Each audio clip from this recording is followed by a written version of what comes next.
12वीच्या विद्यार्थ्यांच्या दृष्टीने महत्त्वाची बातमी बघूया।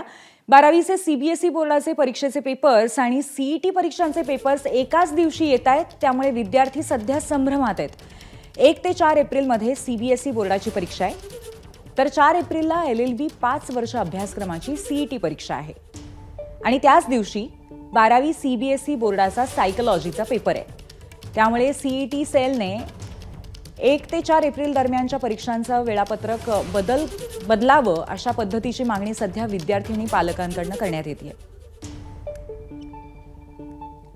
2 परीक्षा एकाच वेळेला आल्यामुळे 12वीच्या विद्यार्थ्यांमध्ये संभ्रम आहे। याच्यामध्ये सीईटी आणि त्याचबरोबर सीबीएसई बोर्डाचा सायकोलॉजीचा पेपर आहे। या संदर्भात आपले प्रतिनिधी वेदांत नेब आपल्या सोबत आहेत।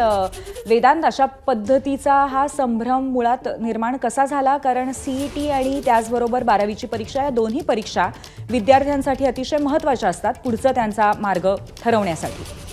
पूर्वी 27 नोव्हेंबरला एक टेंटेटिव्ह वेळापत्रक हे सीईटी सेलकडनं जारी करण्यात आलं आणि त्यासोबतच सीबीएसई बोर्डाने सुद्धा आपल्या बोर्ड परीक्षेचं वेळापत्रक जाहीर केलं आणि यामध्ये 1 ते 4 एप्रिल दरम्यान म्हणजे एकीकडे सीईटीच्या परीक्षांचे पेपर आहेत, ज्यामध्ये बीबीए असेल, बीसीए असेल यांचे 1 ते 3 एप्रिल दरम्यान पेपर आहेत, तर 4 एप्रिलला एलएलबी 5 वर्षाचा जो अभ्यासक्रम आहे त्याच्या सीईटीचा पेपर आहे आणि याच वेळी सीबीएसई बोर्डाचे सुद्धा पेपर आहेत आणि त्यामुळेच विद्यार्थी आणि पालकांनी सीईटी सेलकडे अर्ज केला आहे की या 1 ते 4 एप्रिल दरम्यानचे जे पेपर आहेत ते पुढे ढकलावेत किंवा वेळापत्रकात बदल करावा।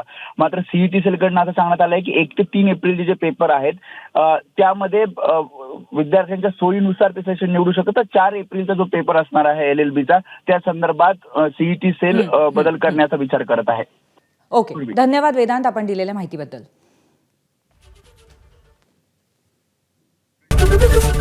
एबीपी माझा, उघडा डोळे बघा नीट।